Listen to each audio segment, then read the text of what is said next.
Em nome do Pai que me criou, do Filho que me resgatou e do Espírito Santo que me santificou, divina vontade, reina na minha vontade. Ó minha mãe, eu te amo, tu me amas, dá-me um gole da divina vontade para minha alma. Me abençoa, mãe, para que todas as minhas ações sejam feitas diante de vossos olhos maternais. Eu não sou nada, Deus é tudo, Pai, eu te amo.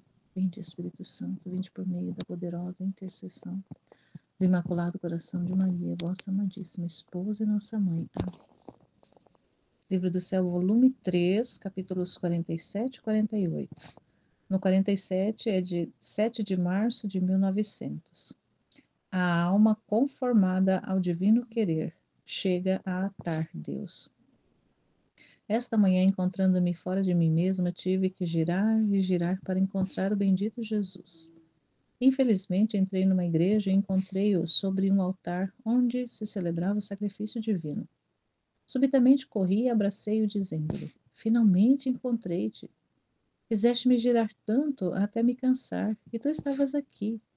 E ele, me olhando sério, não com sua habitual benignidade, me disse: Esta manhã me sinto muito amargo e sinto toda a necessidade de pôr as mãos nos castigos para desagravar-me.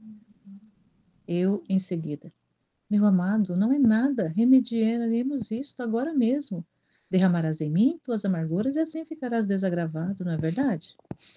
E ele, condescendendo a meu pedido, derramou em mim suas amarguras. Depois, estreitando-me a ele, como se tivesse se liberado de um grave peso, acrescentou: A alma conformada a meu querer se sabe infiltrar tanto em minha potência que chega a me atar tudo e a seu gosto me desarma como quer.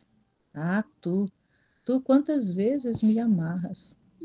Enquanto isto dizia, tomou o seu habitual aspecto doce e benigno. O que é importante aqui saber que a alma conformada ao querer de Deus, conformada quer dizer na forma ali dentro, encaixada dentro da vontade de Deus, ela se infiltra dentro da potência de Deus, que chega a estar Deus. Porque se funde ali, a alma se funde com Deus, que chega a estar Deus. Porque se a vontade da alma está ali fundida com a de Deus, é natural que a vontade, que Deus esteja atado à alma, porque é uma vontade unida. Se a vontade humana está unida com a de Deus, está fundida com a de Deus, Deus está também atado à alma. A alma está atada a Deus e Deus atado à alma, porque Deus não vive sem a vontade. Então a vontade é Deus, a vontade é de Deus, a vontade faz parte de Deus, é parte de Deus. Então, onde está a vontade dele, está ele mesmo, por inteiro e completo. Então, se a alma está fundida na vontade dele, ela tem Deus, tem posse de Deus e desarma Deus. No 48, de 9 de março de 1900, a graça é como o sol. Encontrando-me em pouco perturbada por uma coisa que não é necessário dizer aqui, minha mente queria andar vagando para certificar-se sobre minha turbação e assim ficar em paz. Mas o bendito Jesus, querendo contradizer meu querer, impedia-me que eu pudesse ver o que queria. E como eu insistia em querer ver, me disse: Por que quer ir vagando? Não sabes tu que quem sai da minha vontade sai da luz e se confina nas trevas? E querendo me distrair do que eu queria, me transportou para fora de mim mesma, e mudando de assunto, acrescentou: Olha um pouco como os homens são ingratos para mim. Assim como a luz do sol enche toda a terra de um ponto ao outro, de modo que não há terra que não goze o benefício de sua luz, nem há pessoa que possa lamentar-se de estar privada de suas benéficas influências.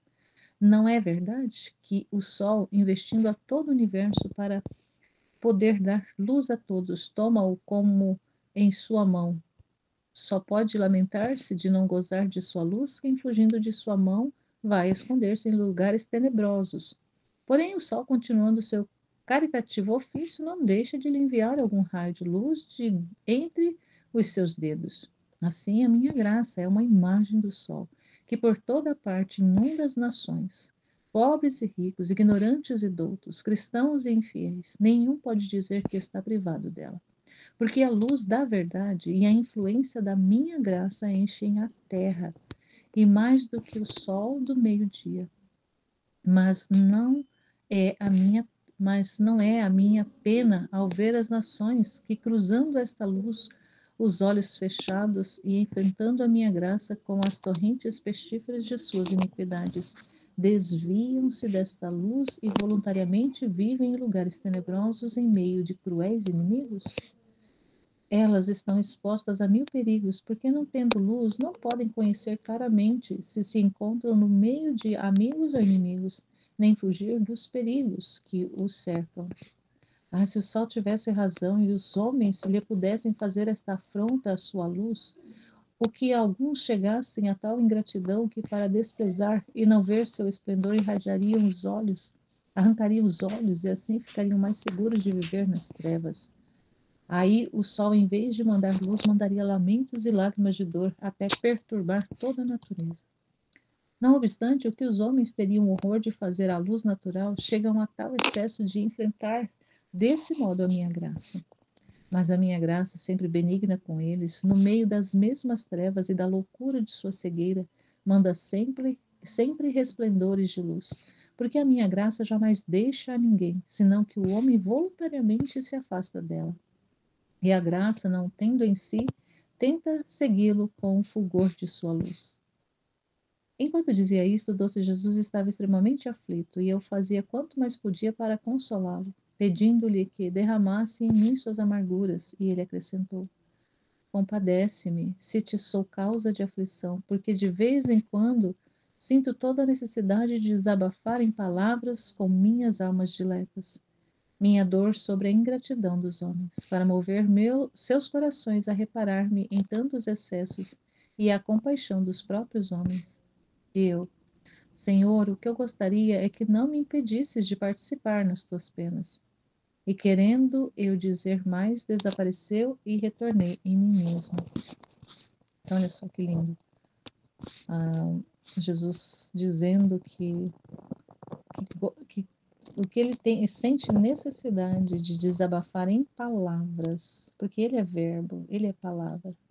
Ele sente necessidade de falar, de expressar-se verbalmente, falar, comunicar-se com a alma, com as almas que são diletas dele, com aquelas almas que são íntimas dele. Falar da ingratidão dos homens. Abrir o coração, desabafar, falar mesmo, mostrar, ali dizer aqui, olha só o que os homens fazem, olha o que os homens me fazem, falar como um amigo que fala para o outro, olha o que aconteceu comigo, tá vendo? Tá vendo o quanto que eu amo e olha o que eu recebo em troca. Ter alguém com quem falar, ter alguém com quem desabafar. E ele pode contar somente com as almas amigas, com as almas diletas, com as almas, com as almas que são realmente que estão disponíveis, almas que estão disponíveis para o escutá-lo e assim poder fazer reparações, reparar ele desses excessos de ingratidão dos homens para com ele e também por compaixão das almas, porque tantas almas são ingratas e fecham o coração mesmo, mas muitos não conhecem a Deus. Não conhecem quem é esse Senhor, quem é esse Deus maravilhoso, quem é esse Pai que deu a vida, além de dar a vida, concorre, dá tudo que a alma precisa, dá tudo que o ser humano precisa e ama loucamente o ser humano. E o ser humano é ingrato, chega a ponto de uma ingratidão tão grande que se pudesse não olharia a graça dele. Ele vai fazendo a comparação de que a graça dele é como a luz do sol que está sobre todos. A luz do sol está sobre todos, bons e maus, ricos, pobres, pecadores e santos. A luz do sol ilumina todos de igual modo. Assim a graça de Deus também é para com todas as almas. Ele envia a sua graça para todos como uma luz que vai ali cortejando a alma, que corteja a alma, para que a alma perceba a presença dessa graça. Mas muitas vezes a alma ela prefere os escombros, prefere os buracos escuros, prefere fechar os olhos, fechar o coração, fechar-se em si própria para não sentir os efeitos da graça.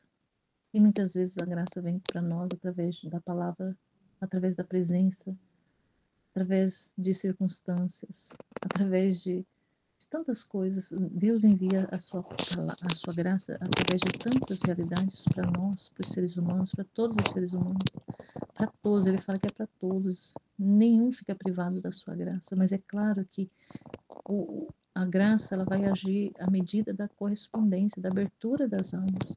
Assim como o sol também recebe o benefício do sol, aquele que coloca-se debaixo da luz do sol.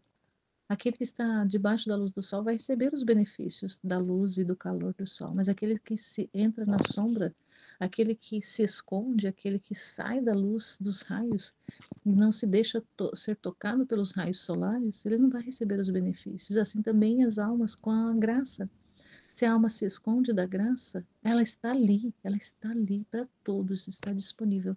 Mas se a alma se fecha, como é que ela vai receber os efeitos das graças de Deus? Não recebe.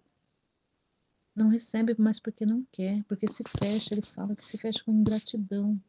Se desviam, ele fala, se desviam voluntariamente. As almas, muitas e muitas almas se desviam das graças de forma voluntária, se esconde em lugares tenebrosos. E aí elas ficam cegas porque elas estão na escuridão. Sem a luz de Deus, sem a luz da graça, somos caminhantes em trevas. O ser humano caminha nas trevas sem a luz da graça de Deus. E é tanta ingratidão, e nós muitas vezes, até mesmo conhecendo, dentro das possibilidades, dentro da nossa capacidade, conhecendo a graça de Deus, e assim também muitas vezes a gente acaba se escondendo das graças de Deus. É muita ingratidão do ser humano, é muita ingratidão do ser humano. Amém, Fiat.